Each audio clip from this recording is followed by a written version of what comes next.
தீர்மானத்தின் மீது வாக்கெடுப்பு நடக்கிற போது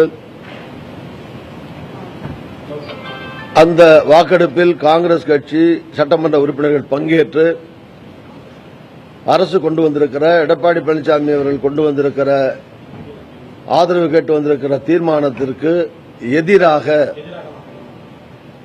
எதிராக வாக்களிப்பது என்கிற நிலைப்பாடு காங்கிரஸ் கட்சியினுடைய முடிவாகும் நிலைப்பாடாகும்.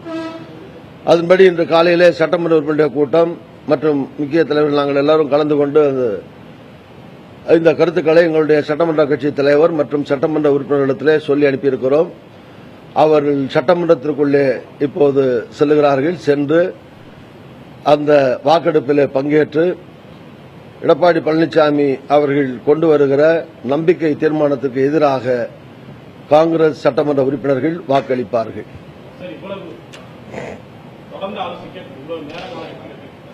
அது ஒன்று நேரங்காலம் எனக்கு 11 மணிக்கு தானே ஓட்டு போடணும். 11 மணிக்கு தானே ஓட்டு போடணும்.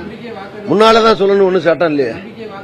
11 மணிக்கு தான் வாக்கெடுப்பு நடக்குது. 11 மணிக்கு சட்டமன்ற உறுப்பினர் என்ன செய்யறதா முக்கியங்கிறத தவிர முடிவு இப்ப எடுத்தோமா நேற்று எடுத்தோமா மாநிலம் எடுத்தோமா காங்கிரஸ் கட்சி ஒரு ஆல் இண்டியா பார்ட்டி நிதானமா யோசிச்சு கலந்து பேசி எல்லாருடைய கருத்துக்களையும் கேட்டு அந்த முடிவை அதிகாரப்பூர்வமாக சட்டப்பூர்வமாக எப்போது அறிவிக்க வேண்டுமோ அந்த அறிவிக்கப்பட வேண்டிய நேரத்தில் அறிவிக்கிறோம்.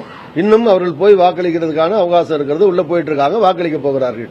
அதுல ஒண்ணு நேரம் தேதி நாள் நட்சத்திரம் எல்லாம் பார்க்க வேண்டியதில்லை. அது 11 மணிக்கு கூடி வாக்கெடுப்பு நடந்து எண்ணி முடிச்ச உடனே தெரிஞ்சிடும். ஏன் கருத்து சொல்ல வேண்டிய அவசியம் இல்லை. ஓட்டு இப்ப நடந்துகிட்டு இருக்கிற போது ஓட்டெடுப்புக்கு தான் சட்டசபையை கூடுறாங்க. அதுல எம்எல்ஏக்கள் வாக்களிக்க போறாங்க. அதுக்கு எதுக்கு நான் ஜோசியம் கேசியம்லாம் இப்ப சொல்லிட்டு இருக்கணும்?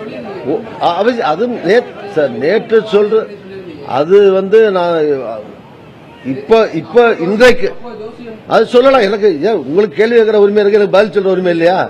இப்போ அதே உரிமையில தான் சொல்றேன். இப்ப என்ன உரிமையில சொல்றேன்னா, இப்போ இன்னும் அரை மணி நேரத்தில் ஓட்டெடுப்பு நடக்க போகுது.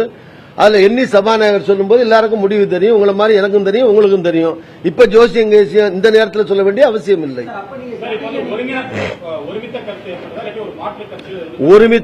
ஒருமித்த கருத்து எங்கள் தலைவர்கள் மத்தியிலையும் இருந்தது. அதே மாதிரி டெல்லியிலையும் ஒருமித்த கருத்தோடு தான் எங்களுக்கு ஆலோசனை வழங்கப்பட்டிருக்கிறது, அறிவுரை வழங்கப்பட்டிருக்கிறது. அந்த ஆலோசனை அறிவுரை அப்படியே ஒருமித்த கருத்துக்களோடு எங்களுடைய எம்எல்ஏக்கள் எல்லாரும் சென்று வாக்களிப்பார்கள்.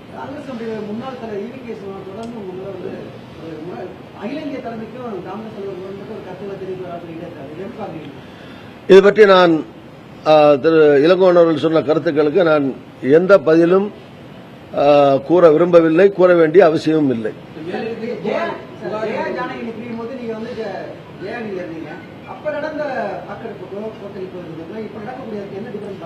சார், 1 மணி நேரத்தில் வாக்கெடுப்பு நடக்க போகுது.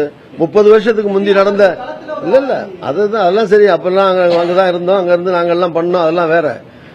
அதை 30 வருஷத்துக்கு முந்தின சம்பவங்களை இப்ப பேசி என்ன பிரயோஜனம்?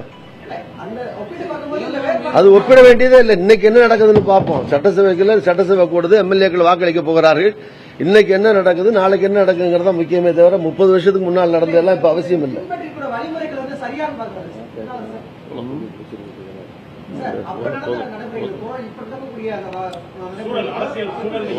அரசியல் சூழல்லாம் இல்ல. என்ன சட்டசபைக்குள்ள என்ன விதிகள் பின்பற்றப்படுதோ அது அந்த 30 வருஷத்துக்கு முந்தையும் ஒரே மாதிரி தான் விதிகள் பின்பற்றணும். இப்பவும் சட்டசபை விதிகள் படி சட்டசபை கூட்டணும், நடக்கணும், வாக்கெடுப்பு நடக்கணும். அதான் பிரச்சனை. அரசியல் சமாச்சாரங்கள்லாம் இன்றைக்கு நிகழ்வுகள் என்ன, ஒரு அசம்பிளி ரிசல்ட் வரட்டும், அதுக்கு பிறகு சாயங்காலம் வேணா வாங்க உட்காந்து எதிர்காலம் இக்காலம் முக்காலம் பத்தி எல்லாம் பேசுவோம். இல்ல போயிட்டாங்க சார் சட்டசபைக்கு. இல்ல சட்டசபை போயிட்டு இருக்காங்க. நீங்க கூவத்தில் இருக்கிறத பேசிட்டு இருக்கீங்க. இல்ல இப்ப சட்டசபைக்குள்ள இருக்காங்க. தேங்க்யூ.